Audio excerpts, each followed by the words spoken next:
When we suppress parts of our unconscious, then archetypal shadows come up.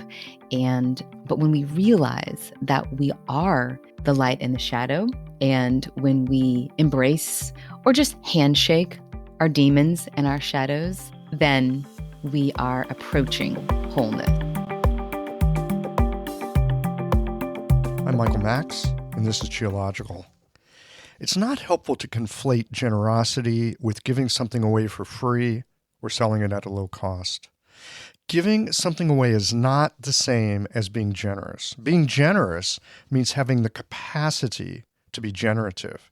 Generative, as in how the strengthening light of spring brings forth the next cycle of life. Generative, as in the daily practice of caring for a garden, creating the conditions and the circumstances that are conducive to flavorful tomatoes and promiscuously abundant sugar snap peas. Generosity is not about giving away. It's about creating the ability and the abundance to have something worthwhile to share. You can't give what you don't have. You can't be emotionally generous with others when you're giving into a smaller story of yourself. Generosity does not mean free. It means caring enough to create and share something of value.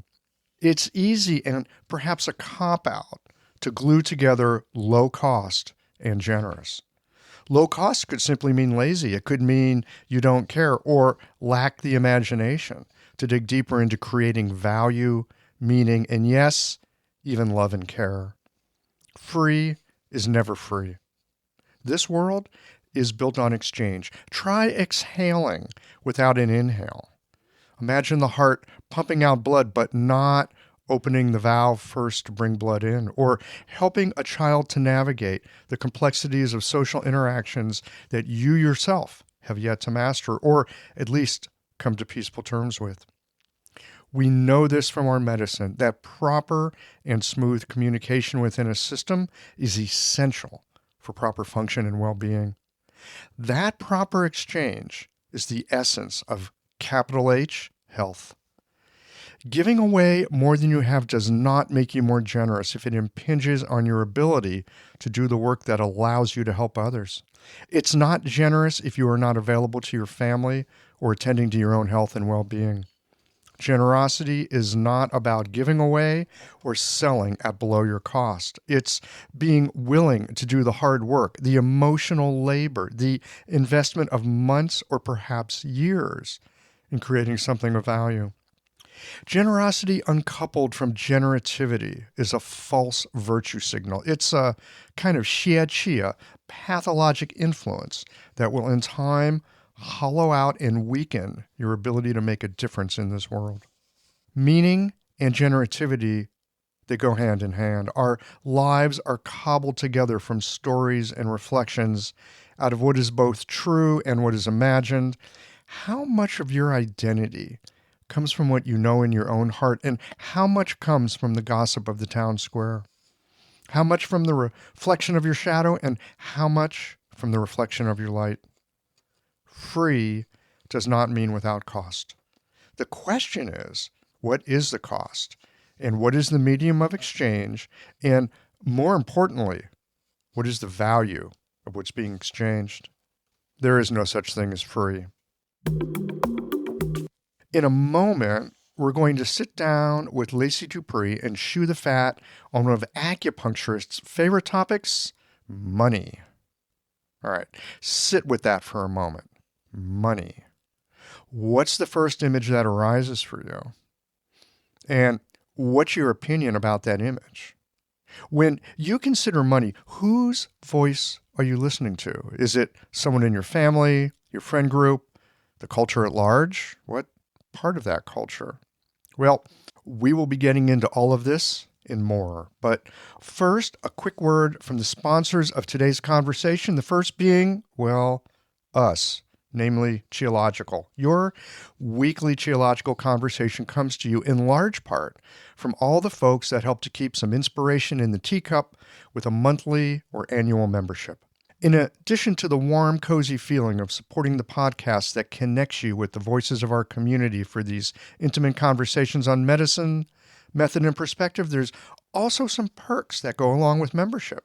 Visit the website and look under the Cheologicians menu for the details. These conversations come to you through the generous support of our sponsors and members. Blue Poppy, your new one-stop shop, has speedy shipping options on everything that you need for your clinic. It's Women's Health Month at Mayway Herbs. Check out their new website for learning resources on helping women with herbal medicine. Are you a creature of habit? How about making a change that helps your patients and the planet with AccuFast needles? And later in the show, raising your fees doesn't have to be a difficult process. Jane has helpful suggestions on making it easy and effective. And finally, have you considered that having a thriving, profitable practice is one of the most healing things that you can do? Julie Bear Don't Walk has, and she can help you do something about it too. Do be sure to visit the sponsors page on the Cheological website to take advantage of all the special offers our terrific sponsors have for listeners of the podcast. Picture this.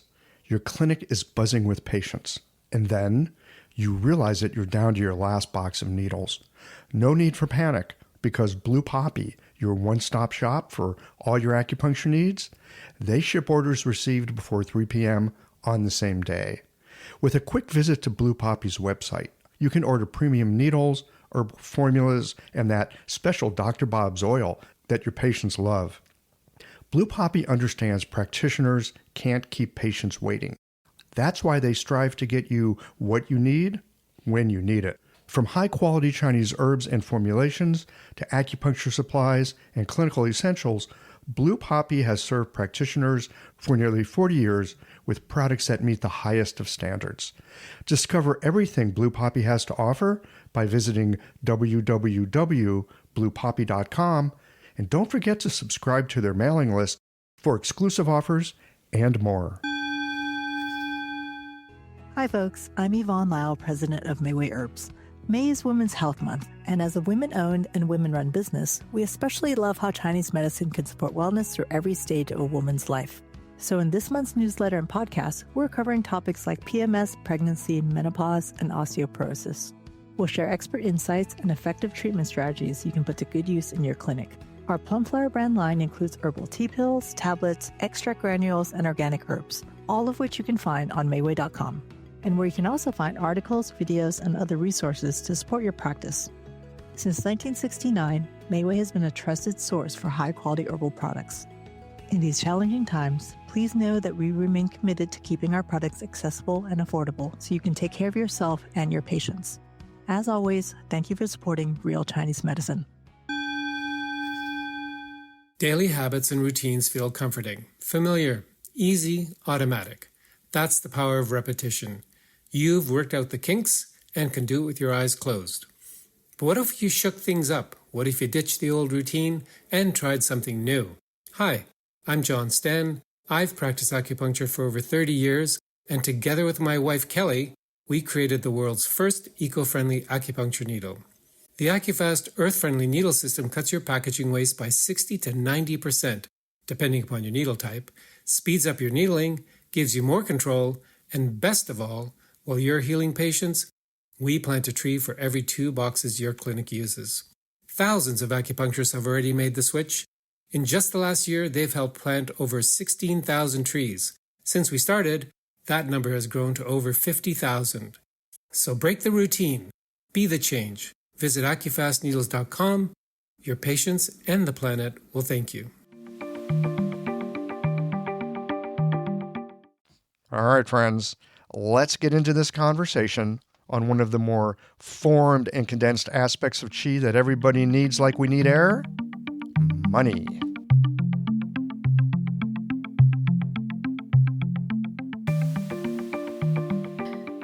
Lacey Dupre, welcome to Cheological. Hi, Michael. Thanks for having me here. I'm honored to be here. Hey, we were just talking before we started rolling some tape because we're here today to talk about money. And I was telling you about this like groovy new podcast machine I have here that lets me adjust the sound and things like that. And you were saying we should put the Darth Vader filter on to talk about money, which I thought is hilarious. But at the same time, this is partly why we're sitting down to talk about this today. It's like, what's up with how we think money is so flippin' bad? Right. And that's a funny point because Darth Vader actually perfectly personifies money in our culture, in our Western culture right now, because he's all dark and scary and inaccessible. And then he takes off his mask and he's like, meow, just I this. don't know if he's meow, but he could use a little fun. Well, but he's unrevealed and he's, just the same as all of us, right? And he's an archetype, He's an basically. archetype, a Mhm. very armored archetype. Very much so. Yeah. Yeah. So before we get into archetypes and money, which I think is a super juicy thing to get into, what got you interested in money? It's like, if you're so interested in money, how come you're not like a stockbroker or something? Right, right. Capitalist. Well, and that's a fabulous question because there's, as a wellness professional, right? Like I'm a, doctor of Chinese medicine, and a lot of acupuncturists have this disdain or this disconnection or this issue surrounding money, right? And I think it comes from this place as a wellness practitioner or maybe as a spiritual practitioner in that we distance ourselves because of our Western culture has this filth associated with money as the root of evil, right? Here comes Darth Vader again. But yeah, so, I'm just putzing around in my clinic as an acupuncturist and dealing with a lot of chronic pain and anxiety, as most of us deal with, right, in our clinics. And it always, the conversation I noticed, always, not always, but so often turned to finance in terms of like when we got down to like what's really going on here, or maybe it was just a general conversation, not even about their pain or their anxiety, but just like something, a topic that they were just concerned about. And I'm like, man, we are all so obsessed with money and it's such a taboo subject.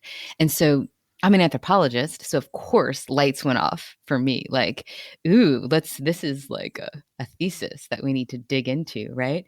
So yeah, then began an obsession with why we don't address money, talk about it in a very real way. And lots of scholars do. Now that I'm obsessing about it, it's like I see that it's very much well written about. Joseph Campbell talks about it, Carl Jung. I mean, all our mythologists and this, the archetypal psychotherapists, it's all there. And just found that it was this common thread for me clinically, and then of course as an acupuncturist and a spiritual practitioner, my own disassociation with money and like struggles with it. So it definitely came from my own struggles and disbelief in myself and my worth, the things that we often struggle with, and how that relates to money. Disbelief in our worth. I mean, that really ties right into value. Money's all about value. There's a couple things that you said here that really, it just kind of caught my attention. You're talking about disdain for money and dissociation around money. Mm. So that brings up two questions. I'm going to get into them in a second. But the first, the thing about disdain, I recently was listening to a podcast on this psychotherapist from Seattle whose name, John Gottman. And he evidently can tell you if a marriage will work or not within like 10 minutes. Yeah. You familiar with this cat? Oh yeah, I have his cards and everything. Oh yeah. Okay. So one of the things that he talks about is like the four horsemen of the, apocalypse in terms of relationships. And one of the key things is disdain. That if you disdain your partner and you express disdain, your relationship has got a one-way ticket to Divorceville. Right. And so when I hear you use the word disdain around money, and oh my gosh, I unfortunately have plenty of experience of relating to it that way. Well, no the hell wonder money didn't want to hang out with me. Yeah. You were like, here's the door, money. This way. Yeah, it's a one-way door. Yeah. It's kind of like one of those borderline relationships. Hey, come here and be close to me. Hey, get the hell out of here. You're filthy. I hate you. you're filthy, I hate you. Come a little closer. I like that. You know? It's so effed up, right? Well, I mean, we're having a good time talking about it at the moment.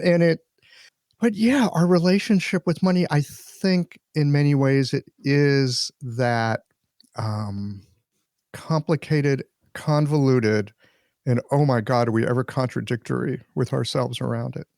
Yeah. And that's the subconscious too, right? I mean, you and I can talk till we're blue in the face about how we're working on our money story.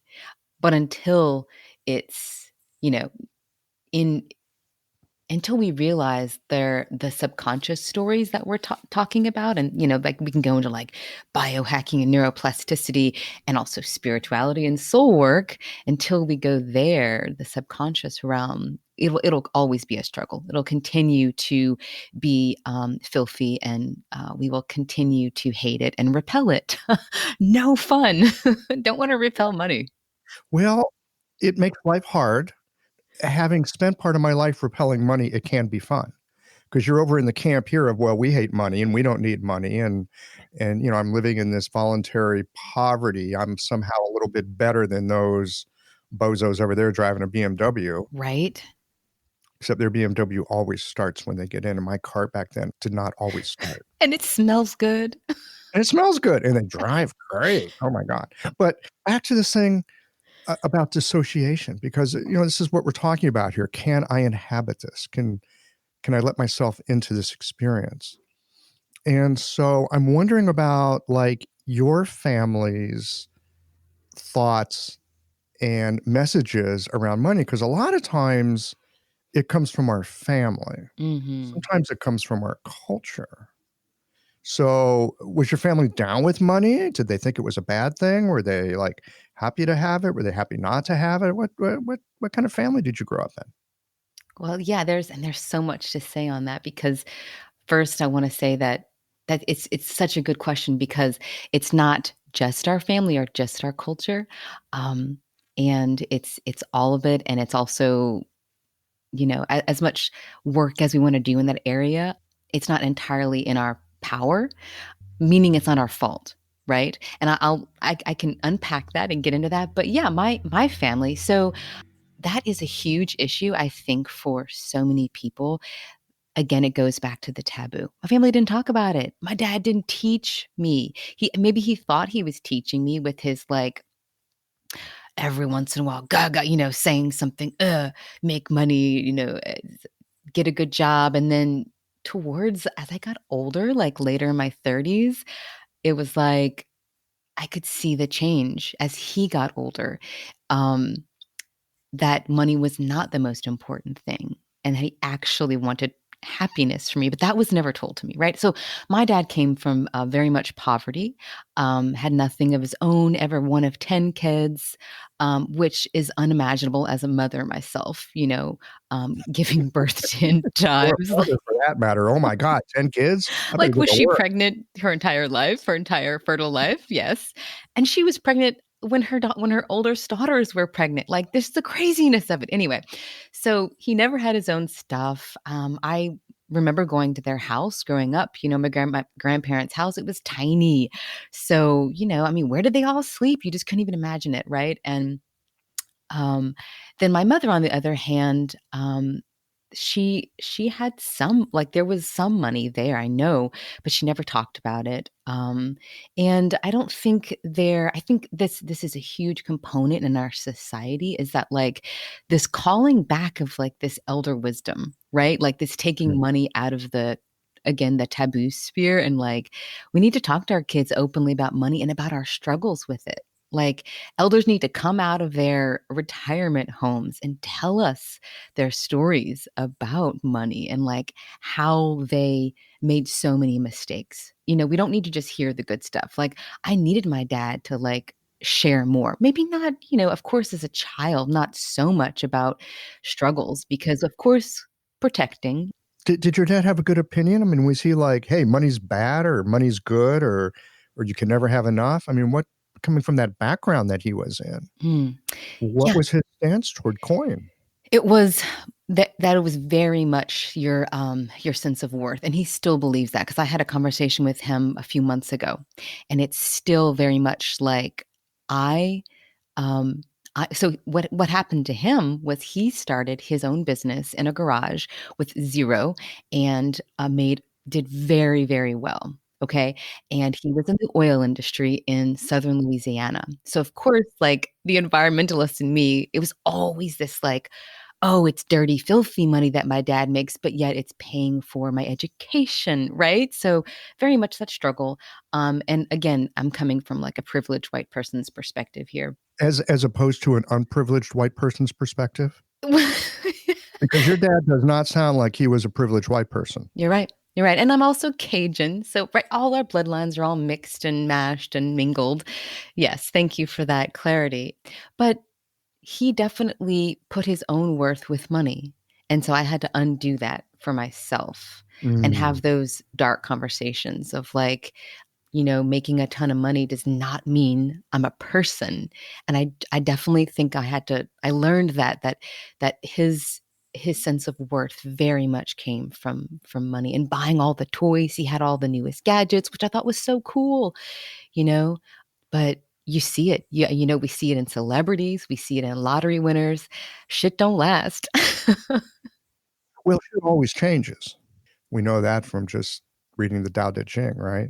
Exactly. Looking at the I Ching. I mean, there's that. So your dad started, I mean, talk about a couple legs not up.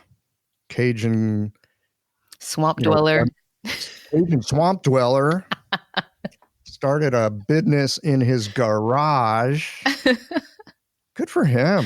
Seriously, he taught himself everything he knew. He never went to college, so he had to learn all he was a machinist. So all the algebra and like all the maths and the calculus and calculations he had to learn to program, and he learned programming. I mean, just and then he taught my brother that.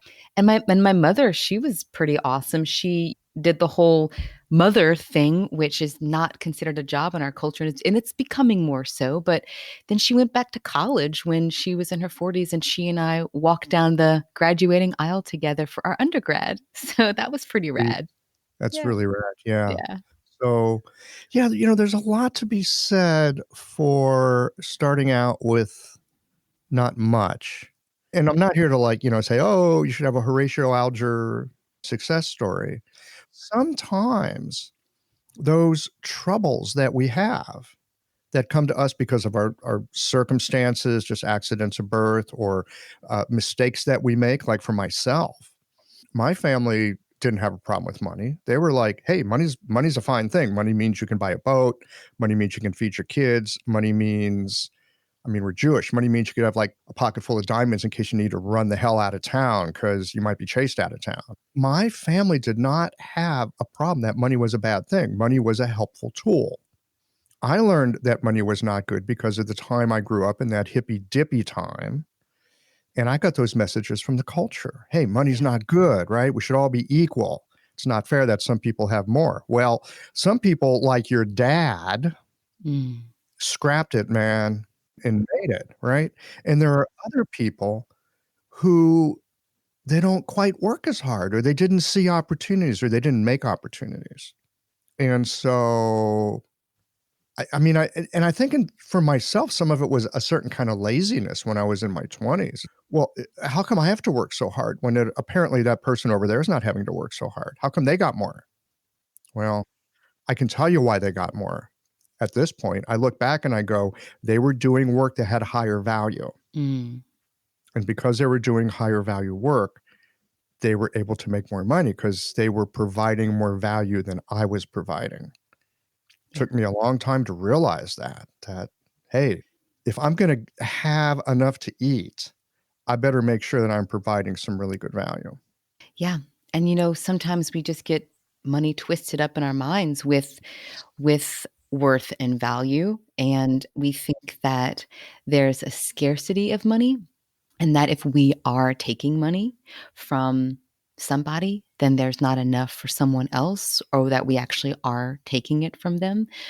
But money is equated to the divine feminine in our world. Okay. And we have repressed this divine feminine, and she's coming back. And we are going from a very yang centric masculine economy to a feminine economy. And not all the way to a feminine, of course, because we want to have the balance. We know we need the yin and the yang. So this notion that the divine feminine is also is an aspect and embodied in money, then we know that she is infinitely abundant, right?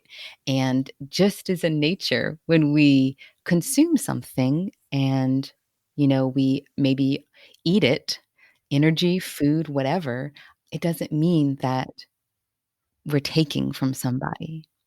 Yeah.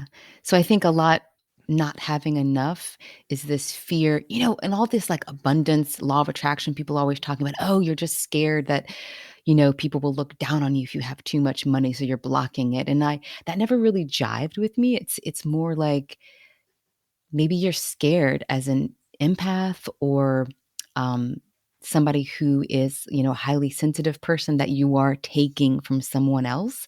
And maybe that is more closer to one of the many, many mindset truths that we have of, we don't want to rob anybody, because we have these beliefs that like, oh, if I'm making money, then I have to either steal it, I have to get lucky and win it, I have to forcefully take it. We have all these, have to work really hard to get money. And so we have to unravel those beliefs, and really see the truth of money, and that it is, it's not, we've put it on this God pedestal, so where it's unobtainable and or unapproachable, whereas it's really all around us. Or put it on the devil pedestal. Or the devil. Yeah, both, right? Totally. So what I hear you saying is that many of us, and I understand this, having stood in that place at one time in my life, that money is a zero-sum game. I get it. You give it. There's less in your pocket now and more in mine. End of story. It's not that. It's not that. What I'm hearing you say is it's regenerative. It's more like an ecosystem. Right. And it's possible that both people could benefit and come out ahead through a monetary exchange. Definitely. Especially about the value you were talking about. So say you have an online course and I buy it. So say you charge $200 and I'm out 200, and that's, you maybe in your head are thinking, okay, Lacey's out of 200, but really what's happening is I have gotten so much value that I've gotten $2 million worth of value. So it's just this like, it's more along the lines of what you were speaking of in terms of value, and then of course charging what we think that are the value of what we're putting out there, so that in turn we can put more valuable stuff out there, like put all your stuff out there, tap into your creative genius. We all have this inner genius inside of us, and it's very valuable, right? I mean, we are born absolutely perfect, and we are born with this innate genius. So, yeah, I just encourage all my clients to put that shit out there, charge, experiment, test it, and keep on trucking. Because we get so blocked with pricing, especially like to bring it back to acupuncturists. Oh my gosh, and playing the insurance game is so hard, and all those things that we talk about with pricing. Oh my gosh, I've had to like talk acupuncturists off of ledges with their pricing. Yeah. This episode is brought to you by Jane, the clinic management software that honestly just makes running a practice easier. Let's dive into something that's never easy, but sometimes necessary: raising your fees. It can feel awkward, right? But here's a tip that can really help. Consider offering flexibility to your patients as you introduce the change. When patients face new fees, it's natural for them to feel uncertain or concerned. That's where flexibility can really make a difference. Offering options like a phased increase, suggesting a payment plan, or even taking a moment to talk things through can help to ease the transition. These thoughtful gestures show your patients that you're listening and care about them, which strengthens the trust you've worked so hard to build. If you're looking for more ideas on how to navigate these kinds of changes, head to frontdesk.jane.app and check out the article, How to Tell Clients You're Raising Your Fees. One last thing, if you're ready to give Jane a try, you can use the code QIOLOGICAL for a 1-month grace period on your new Jane account. I want to come back to this pricing thing in just a second. Okay. But before we do, this thing about recognizing our value. Tell us more about that. Recognizing our value. Well, it's just, I think value is, okay, like we have this concept of worth, right? And then it kind of flows into, oh, this is our value. So you are inherently worthy and you create something valuable, right? Because you are divinely worthy and perfect. So when we create something valuable and we are passionate, we stand behind it, and we truly believe in it, that sends this ripple effect out into this, it resonates out into the world. And I just think that bringing awareness to that aspect of ourselves, of like, you can create something that is very valuable, because we each have that capacity. It's just as simple as that. And I actually I like to talk through the specifics of somebody's ideas or what they consider valuable and kind of go from there, because each of us have our own individual notions. And like sometimes we can call them blueprints about where we derive, our sense of value and what we deem as valuable.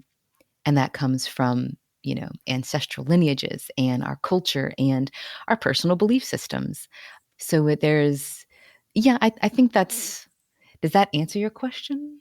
Let's noodle on this a little Okay. bit. So I hear phrases like divinely worthy and perfect. You're already divinely worthy and perfect. And I'm thinking at one level, like T&D ran, right? Heaven, earth person. Mhm. Like at a heavenly level, yes. At an earthly level, not at all. Right. Okay. Right. Like in Totally. essence, yes, you could say that. But like down here on the earth, I am far from perfect. Mhm. And as far as like being innately worthy, that and $1.95 will get me a cup of coffee. Right. I know what you're saying. So in some ways, yes, I'm with you. But I think we need to make a distinction between like that heavenly level of you're like already perfect and worthy, and the fact that we're here on the earth, everything is distributed incredibly unequally because, the world is just an uneven place. Good luck with making everything even. That would be called complete entropy, right? When Mhm. everything's even, there'll be like zero. There's, energy Chaos. fields go up and down, and there's this that flows into that, blah, blah, blah. But back to this earth realm. No, I don't think I am perfect. In fact, I think I've got plenty of work to do. And the more work that I do, and the more that I understand how things work here on this earth plane, the more use I will be because I understand better how things work. But I can tell you from the experience of finding out a lot of different ways that things don't work, far from perfect. Totally. And you just said it. I mean, you just answered what I think is the question, by saying that your soul work is bringing your conscious awareness to your perfect self, and that's essentially what we're doing here. So we, as heavenly beings, we are whole and one with the universe. At least that's what the teachings of so many cultures teach us. It's harder for the Western mind to grasp because we didn't grow up with those tenets, but we have realized them.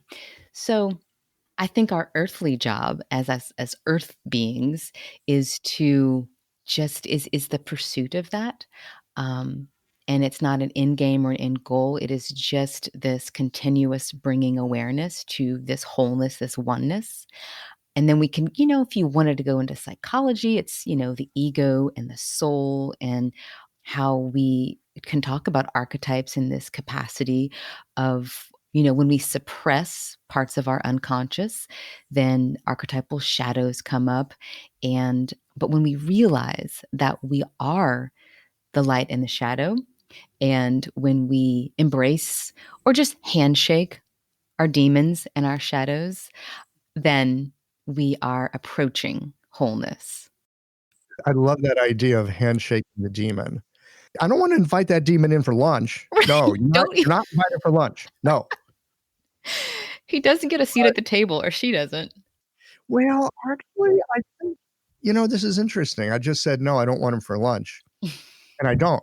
No demons for lunch. It's bad for digestion. That being said, I think I do want them to have a seat at the table. I don't have lunch with them. Yeah.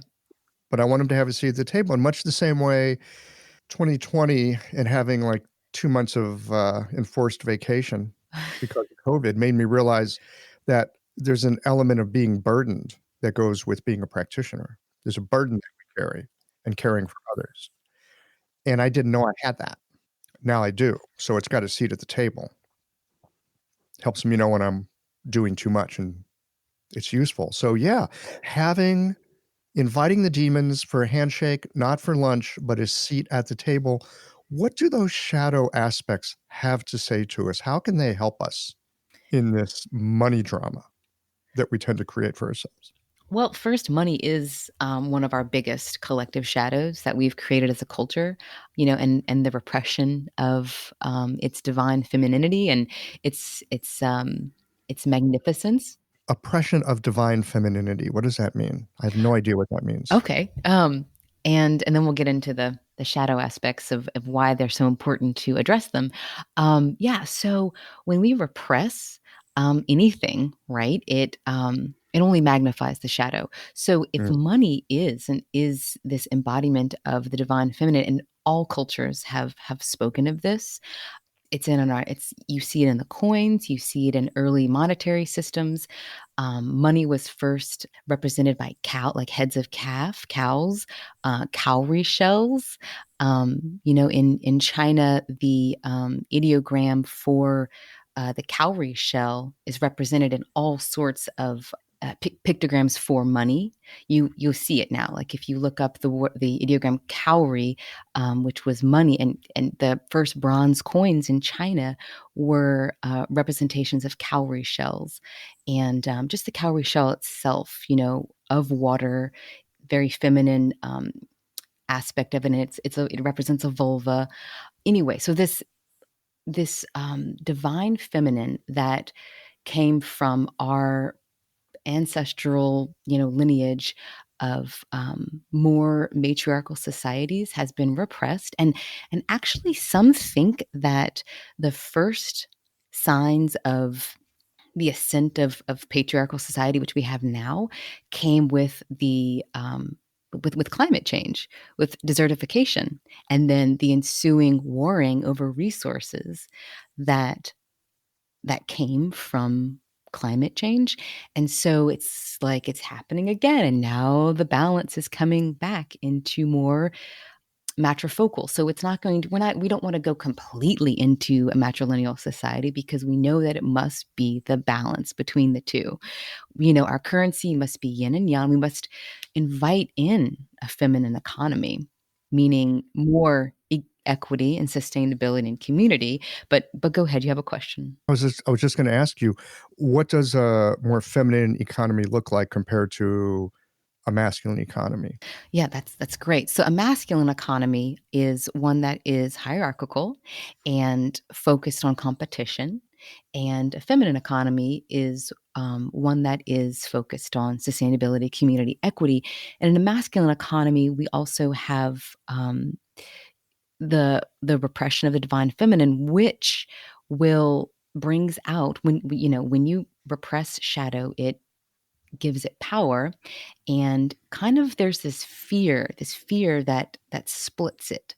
And so we get these two aspects of this repressed shadow, which is scarcity and greed. And that again is more yin and yang. So greed, or the accumulation of resources in a masculine economy is yang, and scarcity and fear of scarcity in a masculine economy is yin, right? So, Excess and deficiency presentations. in deficiency. Yeah. Can I ask you about hierarchy? Yes, I would. Yeah, I would love that. What's wrong with hierarchy? So, hierarchy, there's nothing wrong with hierarchy. Because I often hear this. It's like, oh, the patriarchy and that hierarchy. Right. I hear that. It's like a buzzword. It's a buzzword, a trigger And, word. and people say it, and then you hear it, and it's like, oh, yeah, I'm asking that hierarchy. Ooh, that bad hierarchy. And I'm thinking, what's wrong with hierarchy? Hierarchy lets you know who's like really good at something. And if you look at nature, there's a pecking order. Like there's hierarchy everywhere, right?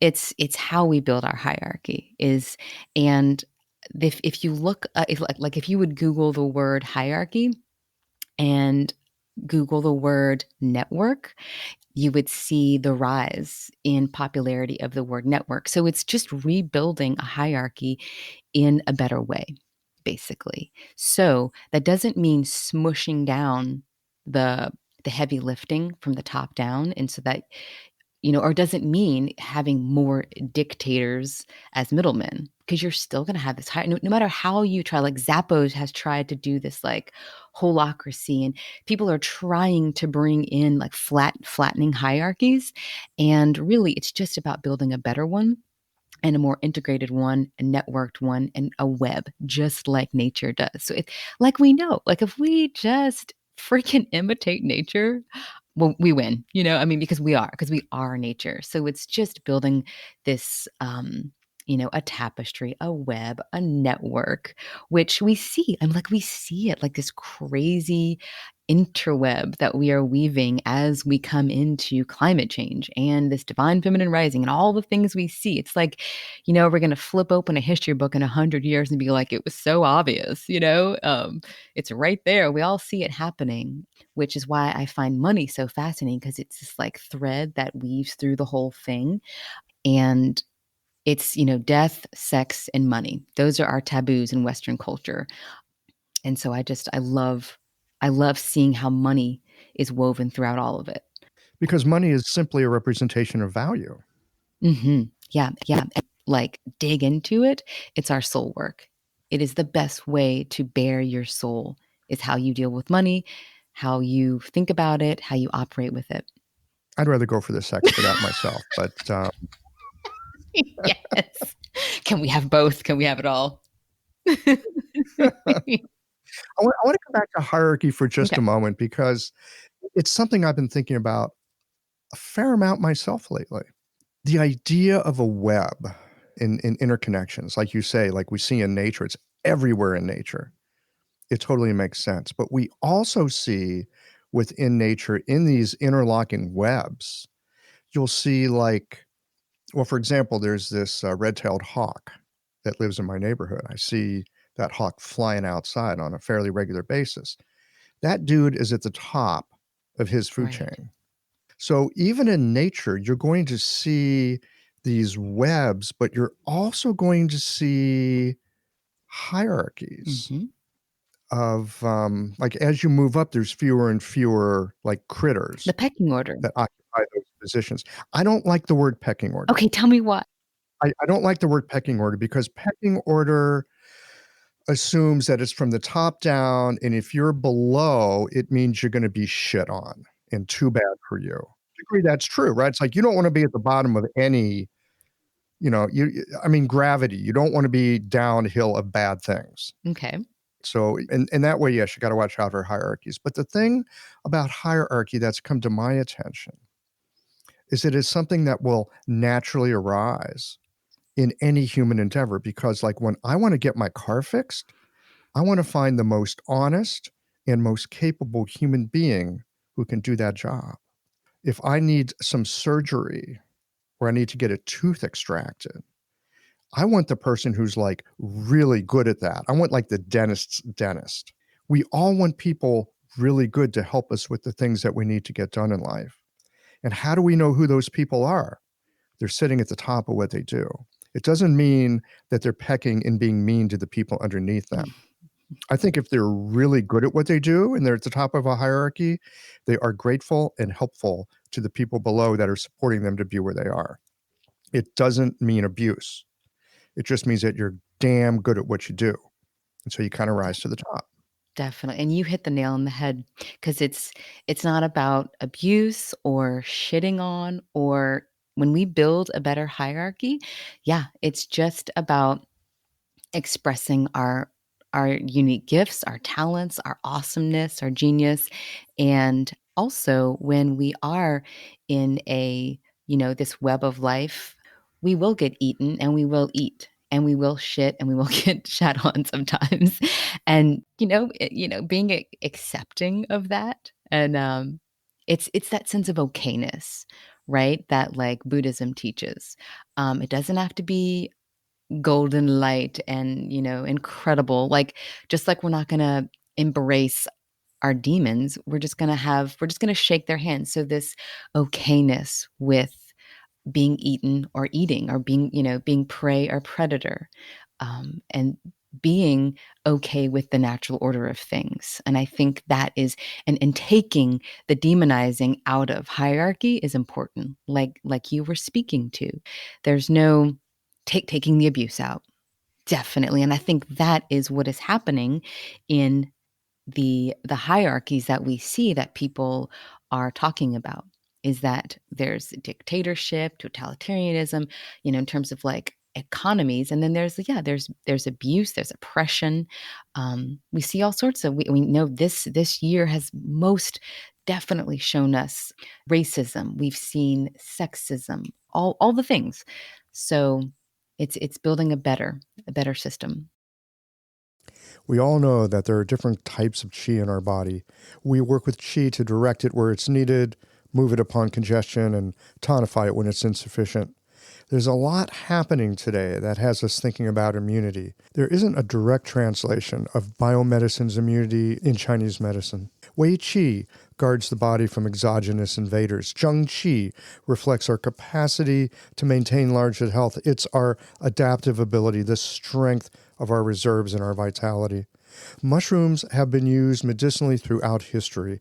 Real Mushrooms' 5 Defenders formula blends 5 heavy hitters to boost Zheng Qi.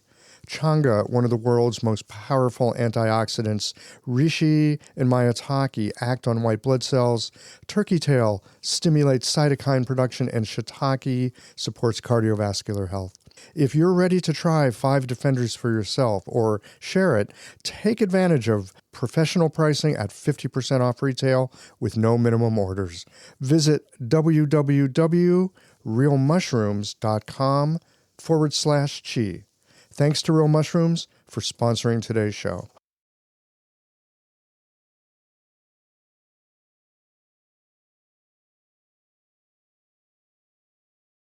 I want to come back to shaking the hand of the demon and inviting him to a place at the table. It's a very lovely image, but how do we actually do that? Because that's a demon, goddammit. Right. So, okay, I have this really fun course that I teach that's, extremely inexpensive. And it's building a money altar. And one of them is like literally visualizing money as a force, and maybe as like a fiery demonic force, right? Um, so, and then it's just like when we look at like Tibetan tankas and we see those beautiful, incredible demons, or, most cultures have these like demonic type of visualizations, that we can, like yidams that we can look upon. But I think for everybody it's different. But in terms of a spirit, like money as a spiritual practice, which is, I like love to talk about that, it is picturing this demon. And, this demon can take many forms. It can be maybe somebody in your life. It could be money. It could be a shadow, an archetypal shadow aspect that you have brought awareness to. And, doing all the things that, spiritual teachings teach, sitting with it, sitting at loving kindness, the forgiveness. There's so many different ways that we can go about handshaking. And I hate to just say meditation, but just sitting in quiet and bringing up this picture in your mind and knowing that it's a part of you, and it's actually a very powerful part of you. And I think that that could lead us back into what we were going to talk about, which is shadows, because when we bring awareness to our shadow, that is approaching wholeness, right? And so our shadows hold our creative power. Like Mm. every time you want to, every time you push something that you dislike about yourself into the shadow, you're giving it power because it's building, building, building. It's like the big dust bunny under the rug. It only gets bigger, right? So when you take that dust bunny out from under the rug and, hold it, that's embracing the demon. I mean, it's literally that simple, and saying like, okay, you are a part of me, and actually thinking a little bit about why you do it. And oftentimes you are gaining something from shunning that part of you. Say clinically, I mean, I know you've seen these sorts of patients. They derive pleasure and attention from their chronic illness, right? So without that chronic illness, they don't have an identity. They have completely latched on to that illness. We see it most. I see it the most with fibromyalgia. And, people, they even get tattoos of symbols of fibromyalgia and they tattoo them to their bodies. It is their total identity. So it's very powerful, these demons that run our lives. And Carl Jung calls them the shadow. It's the unconscious aspects of ourselves. So there are a myriad of ways to work through that. But the first step is bringing awareness, because boom, when you start bringing anything to your conscious mind and awareness, you can begin to look at it. And it's, we know that. So are you saying that those characters that I see, not inside, but like over there, like those jerks over there who are being a certain kind of way with money, I should maybe take another look because perhaps I'm actually doing that? Right. Exactly. We all do that. Yeah, it's human nature. Can we just go see what's good on TV? Netflix and chill, man. Right? The opiate of the masses. And it sounds like a fairly simple prescription. Oh, it's so simply said and so not easily done. Have you got some thoughts on making it a little bit easier? Yeah. So I would say to make, well, to make what exactly? Because I could talk ad nauseum about all these things. Having a thriving, profitable practice is one of the most healing things you can do as a healthcare practitioner because a robust business is the ultimate expression of vital chi. And that's the heart of our medicine. I'm Julie Bairdontlock, and I help practitioners grow nourishing, profitable, authentic businesses that embody the generative cycle of Chinese medicine. This isn't about all yang all the time. It's about expanding your own internal capacity, growing collaborative relationships with your patients for ethical patient retention, and marketing as an extension of this medicine, not a necessary evil. You already know that everything is connected in your patients' lives and bodies. The same is true for your business. When we align your systems, your schedule, your pricing, and your offerings with you, we create flow, which means more spaciousness, more impact, and more joy. When you are in the flow, fully resourced in terms of chi, time, and money, your business becomes a source of healing, not just for your patients, but for you. Let's grow something rooted, radiant, and real. Visit lifeflowconsulting.com to learn more. I'll make it shadow work around money and the way that we perceive ourselves as valuable in the world. That shouldn't be too hard, should it? Right. Okay, well, let's see. I would say the first thing one could do is to write a letter to money and really think about money as a spiritual entity, as something with a presence, and write a letter like, "Dear money, this is what I think about you. This is what you've done to me. This is this is what I need from you. This is what I'm willing to give you, you know, and just really kind of getting some clarity about where your money beliefs stand because we don't, we're not taught that. That's not part of our culture. You know, we're taught about balance your checkbook or, you know, make $100,000 in a year or, you know, all these other tenets that just come from a system that is imbalanced. So just a simple like ground zero, where do I stand on an individual level from my unique perspective with money will do wonders for you. You will feel a crack, an opening. I mean, as you're saying this, I'm already composing a letter in my mind, right? Dear money. You suck. No, No, I know. no, not at all. Right. Right. Good. Dear money, I apologize. Oh, I'm sorry. yes. I treated you like shit for decades. Right? Yeah, I think it would start with an apology letter. I love that so Ugh. much. Yeah. I'm gonna write that in my letter. That's so good. Use it. I mean, if you actually have an apology, true apology to money. Oh, definitely. You said that, and I felt it in my gut. Yeah. Dear money, I'm sorry. Dear Yeah, money, I was a jerk. totally. Dear money, I have treated you like dirt my whole life. Yeah, and so is our entire culture. You know, I mean, it's you know. Well, no, I don't think the entire culture has. I'm not gonna go that far. I'm not gonna jump into, because I've done it, the whole culture's done it. Mhm. Clearly, the whole culture hasn't done it. Clearly, I've had patients who had damn good relationships with money because they had nice shoes and they drive nice cars and they have Yeah, no complaints about paying me, and they're respectful of my time too. It's those people without money that are usually not respectful of my time, but the yeah. people with money are almost to a T respectful of my time. That's wonderful.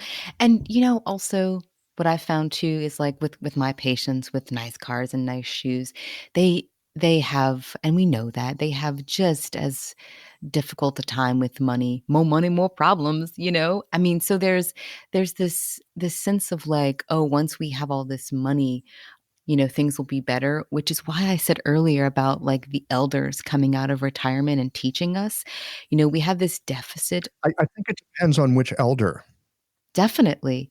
It's like that elder who's on Social Security and, like, not doing very well. I I I mean, maybe we need to hear those stories as a precautionary tale. Well, they might have some wonderful things to say about money. Because what I was getting at was some of my richest patients or people that I know, elders that I know, have a terrible relationship with money. And because money is soul work, and they talk about their deathbed and their regrets. And, you know, Stephen Jenkinson, he talks about he's an author. He writes about grief. Ooh, Stephen Jenkinson.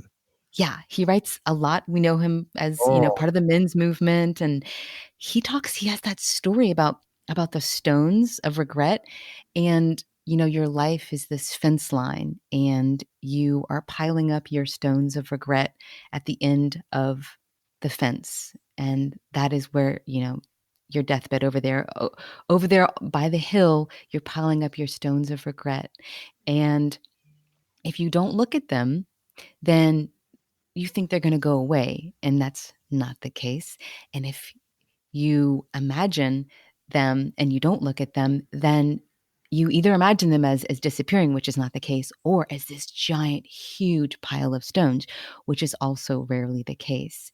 But if you visit them, which is akin to, um, shaking the hand of the demon, right? mhm, And mhm. go to them at the end of your life when you walk along that fence as you walk along that fence line and approach the stones, you can stand up on the hill up above them and look down and see them as small little stones, a small part of your life, right? Because you've acknowledged them, you've accepted them, you've visited them, right? And I love that story because when we think about money and regret and grief, I mean, it's all entwined, right? And it's not about you know money is not the answer. It's this soul work that money does to us that is quite the approaching the answer, right? So our patients with fancy shoes and cars have just as much money struggles. Just because you have accumulated more of that has nothing to do with your relationship really with the essence of money. Maybe you have accumulated more of that substance, but when it comes to this internal understanding and our deathbed and our pile of regrets, that's what really matters. And yes, it's great. I think that when we bring awareness and turn on this soul work in terms of money, that's when we can gain this wealth, have this money, have this abundant flow of money, and also see it as soul work, and then be able to appreciate it. That's when we're like, okay, this is having the gratitude and the presence, all the things. There is no future, there's no past, there's just present. And being able to live with money and community and family and love and all the things. Hell yeah, that's what we really want. With the money and the 100K, 200K, 1 million, whatever we want. Well, I think as we're having this conversation, I come back again and again. What's the value? Mm. Right? I mean, you can name a number, 100K. Ooh, I'm a six-figure acupuncturist or whatever, Mhm. right? 7 figures. Yeah. But that's not necessarily talking about the value and the value that it holds in your Right. life and the value that it Right. brings so that you're able to do certain things in the world that make the world a better place. Exactly. Building the web. Yeah, Yeah, more money means that you've got more resources to have an impact on the world definitely. or potentially. Mhm. And if you build that into your business model, I mean, all the better. That's exactly what I teach is what impact, what's your why? What is your purpose for your business? Because business is a spiritual practice. Absolutely. So let's come back to something that you had spoken of earlier. I think something that many people, I hate using the word struggle. Let's just say it's grist for the mill, Okay. and that's pricing, And what? right? Pricing. You were talking about pricing earlier. I think that's good grist for the mill Nice. of understanding something about value. I'd Yeah. like to hear your thoughts on pricing and how you work with it. Yeah, so first, with my clients, we talk about what they want to offer and what they what they believe the value in, and then like the spell casting of saying the price and saying it out loud to yourself and then to your family members, your loved ones, and then putting it out there, right? And talking about your pricing. And I'm like, all right, we're going to double that or triple that, whatever you just said. So we go up because we tend to make ourselves smaller because that is what we're taught. And it's not just women. I don't know if we're taught. It might be something we just decided to believe. I think a lot of us get small Yeah, simply because we're scared. definitely. But there's a lot of teachings around smallness and being small in our society. For example, So, okay, like just the simple do you when you're walking down the sidewalk or and you step to the side, there's this notion of like women do this a lot. There's this good girl syndrome that we're taught. And when I say, women with an X or like maybe just like the feminine parts of anybody, but it's this notion of keeping that down. Our culture very much represses any sort of feminine notions, which is equity and community and sustainability, right? So anytime we do something like that, there is if we're acting outside of that, it's immodest or it is acting too big or acting too proud. So our culture very much teaches us to stay small and humble. And I talk about that in terms of pricing in that we usually come to our price from that place of being uncomfortable with this notion of overcharging or that we are taking people's energy or eating them, but we have to be okay with being a predator. because we're also okay with being prey. It's this whole web of life that we're talking about. And so I start there with just let's say the price out loud and talk about it for a few days, get comfortable with your price, and intuitively come to your price, meaning what number really resonates with you. Because if we begin to listen to our guts, our intuition, our pricing will come to us. It'll feel good somatically, meaning in your body. So that's like a kind of a two-way approach from the very beginning that I teach around pricing and how to come up with whatever it is. It might be your hourly rate, it might be your package rate, your online course, your one-on-one Zoom call that you want to start doing, whatever, as a practitioner, right? So that's pricing's very much wrapped up in oppression and also worth. Say more about that. Pricing's wrapped up in oppression. In this notion of keeping small and this, basically what I said about understanding that your worth is not equated to your in any sort of monetary value. So Mm. first you cast this spell, you say your price, and then your work is to extract yourself from you are not that price, you are not that worth, you are this is a representation of this value of what you're offering here. And it's the same notion of you are not your entire business or your entire brand. There are portions of it that you put out there that are aspects of your soul and you're very much passionate about, but it's not all consuming all you. It is an aspect or something that you are offering. It's an offering to this world. And part of this building a business intuitively and as a spiritual practice is bringing aspects of those teachings from various cultures and spiritual traditions into the business realm. And I think it's really important and really efficacious and perfect for these days, which is this coming feminine economy and this online realm too. You were just talking about women, and women are taught to step aside and to hold themselves small. What about all the men that are having problems with setting their pricing and all the men that are having trouble with running their businesses? Yeah, I think that's great. And I think it's also what I was saying about it's the feminine aspect in all of us. We have both. We have masculine and feminine um, aspects of us. And the masculine aspect often comes off as confidence, right? And that's the more yang manifestation of like worth.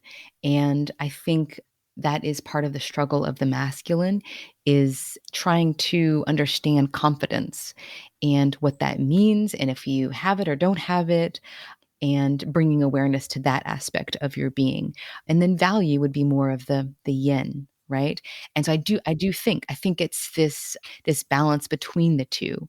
So when I say women, it's coming from my own experience as a woman, but I totally realize and get that men struggle. Men have all the same money struggles. Oh my goodness.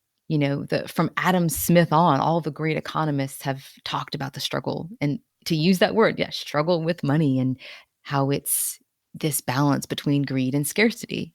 And when most of us slide into scarcity, the fear of scarcity, because of this disdain for the greed, right? We all struggle with that balance.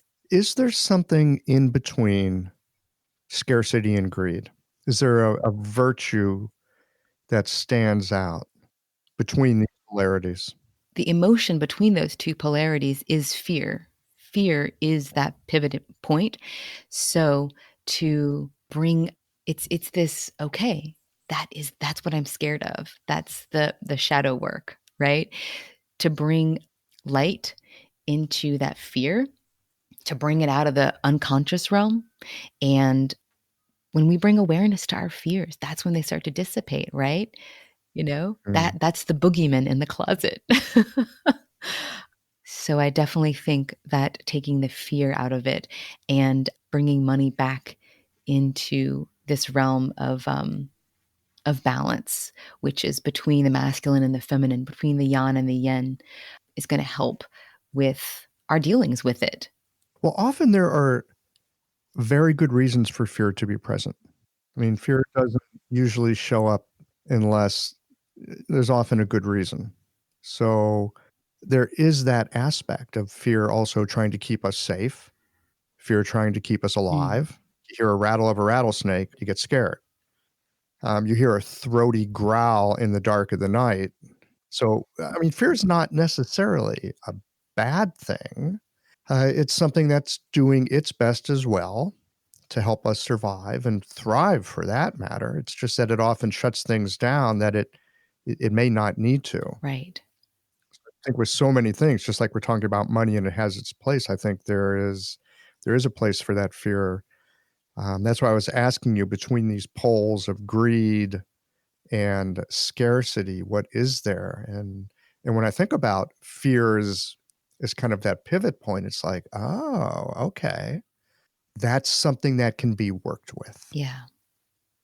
Mhm. Yeah. And to take that notion of, the primal brain and the flight, fight or freeze, response of our nervous system, I think that we've seen how very popular those sorts of practices have become lately in the past few years, but I mean past decades, especially, just the whole somatic experiencing movement and how to deal with the fear when it gets into our bodies. And then if we think about psychology and like mental health, how in the past decades and hundreds of years, that has very much been popular to deal with it, and especially in the terms of trauma. And money very much breeds that trauma, and fear breeds that trauma. So there's a lot there to that we can work on. Exactly. I love how you just brought that aspect of hope and progression and evolution, because that's what we're here to do. Yeah, well, that makes sense. We are here to evolve. Successful critters evolve better than unsuccessful critters, and learning to recognize what's valuable is always helpful in any evolutionary process. Double down on what works, get rid of what doesn't. Love it. That's perfect. Lacey, anything else that you'd like to share with us around money before we wind this down for today? Well, just to say that I hope you all make tons of it, because that is fabulous. Let's all be filthy rich, because you know what? Good people are listening to this podcast, and the money needs to be in the hands of damn good people. So everyone out there, go make a shit ton of money. This podcast is coming out right around the Chinese New Year, where they always say, "Gong Xi Fa Cai," Happy New Year, get rich. Get rich. You deserve it. Thank you so much, Michael. My pleasure. Thank you. I hope that you have found today's conversation to be thought-provoking and illuminative in terms of how you think about money and, more importantly, your relationship to it. For me, it helps to diffuse the negative images I have around money when I remember that it's an imprecise tool for recognizing value, and that while it is easy to focus on money, it's better to keep our eyes focused on value and the importance of a sense of equitable exchange. As with most aspects of life, it's something we have the opportunity to revisit again and again so as to deepen our understanding. I don't think you can go wrong with being attentive to what brings value to your work and to your life. And again, if you find value with Qiological, be sure to share it with a friend. The best exchanges are those that lead the giver and the receiver to feeling like they have more for having had the exchange. Well, here we are at the end of this episode. If you've listened up to this point, you're either a rabid fan of Qiological or the forward button on your podcast player stopped working. If you are indeed a fan of the podcast, you can help us to bring new episodes to our community of practitioners by supporting us with a membership or a one-time contribution. Details, of course, are on the website. That's it for today, friends. Join us again next Tuesday for another thoughtful episode of Qiological.